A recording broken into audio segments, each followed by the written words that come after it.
2008 saw record highs and record lows in the stock markets. It was a year that saw new conflicts between nations and the grisliest of murders. 2008 saw the election of an African American as the President of the United States. No matter where you live in the world, 2008 was a year of milestones.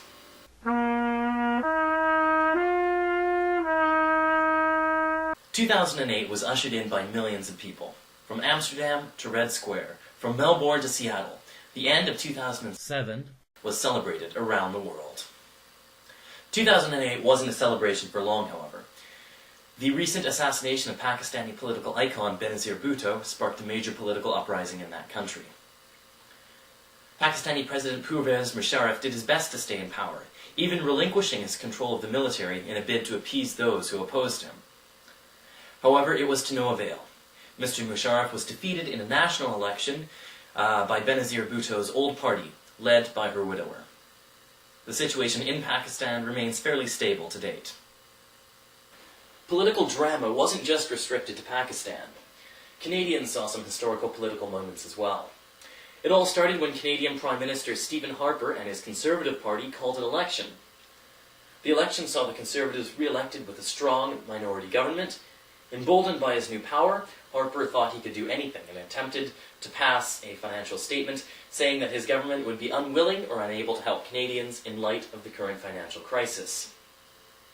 The opposition parties were furious at this, and, in a never-before-seen move, the centre-left Liberal Party teamed up with the left-wing NDP to form a coalition government. Now, this government would have been supported by the separatist Bloc Québécois had the Governor-General not opted to prorogue Parliament. Some news in brief now. India has seen some particularly brutal terrorist attacks this year, the most memorable of which happened in November. Terrorists took control of the Taj Hotel, as well as many other areas frequented by Westerners, and some hostages were taken. The crisis ended quickly, however, when Indian police and counter-terrorism officers managed to break in and kill the hostage takers. However, overall, about 200 people were killed, including India's chief anti-terrorism officer. Weather also made big news in 2008, starting off with hurricanes along the Gulf Coast. Ike, Gustav, Hannah, and Bertha caused major losses of life and billions of dollars in damage across the southern U.S., Haiti, Jamaica, and Cuba. New Orleans was spared this year, however Galveston, Texas, bore the brunt of Ike's fury. In China, a particularly devastating earthquake hit the region of Sichuan. Over 69,000 people were killed and millions were left homeless. China is still trying to deal with the effects of the earthquake. Finally, back to the US, and a tornado outbreak that is one of the worst in 20 years killed an estimated 58 people and caused millions of dollars in damage. Polish citizen Robert Tykański was laid to rest in Poland last year. Tykański was the man killed at Vancouver International Airport after RCMP officers used a taser on him. Tykański's family is still devastated. A gruesome murder showed Canadians that even small-town Manitoba is not immune to horrific crimes.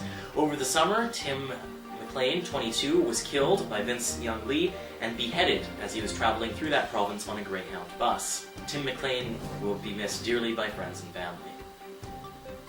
A Medicine Hat murder that occurred in 2006 finally came to a conclusion when Jeremy Steinke was convicted of first-degree murder. Steinke was accused of killing the family of his, at the time, 12-year-old girlfriend on her orders to do so. Steinke was sentenced to life in prison, his former girlfriend, 10 years in a mental hospital. 2008 was, to put it mildly, a very volatile year for the stock markets. After hitting an all-time high in November of 2007, the Dow Jones Industrial Average plummeted to levels that hadn't been seen for decades. The Dow recovered a little bit after hitting an all-time low of just 7,000. It was doom and gloom for the rest of the world as well. The TSX in Canada plummeted exponentially, hitting unimaginable lows. That was along with Europe, Australia, and most of Asia. Unemployment numbers are still rising, and thousands of jobs have already been cut in the media, electronics, and manufacturing industries. The current economic meltdown was sparked by the so-called subprime mortgage crisis in the United States. Banks and other financial institutions lent money to people who can never be expected to pay it back.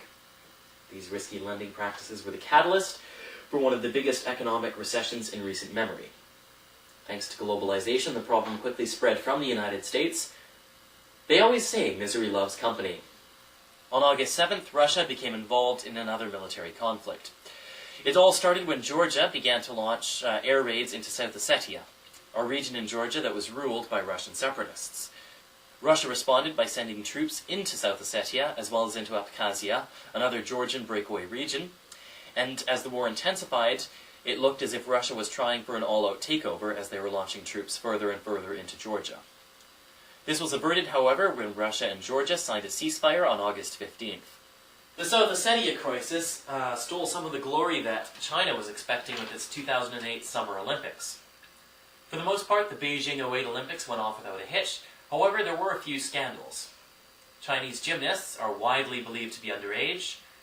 The fireworks, as shown on TV, were found to be doctored, and the little girl that sang at the opening ceremonies was shown to be lip-syncing. Overall, a pretty average week for China. Finally, to what most are calling the biggest news story of 2008, the U.S. presidential election.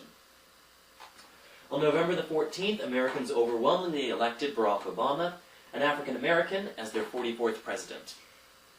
Mr. Obama is expected to be a welcome change from the Bush years, as he has been labeled a progressive, understanding, and very capable leader. Mr. Obama's inauguration is slated to be sometime in the new year. 2008 was a year of storms, economic catastrophe, and violence. It was a year of terrorism, conflict, and of course, elections. But remember that no matter what happened in the past, 2009 is a fresh year full of potential and hope. Happy New Year, everybody, and remember, do your best to make the most out of 2009.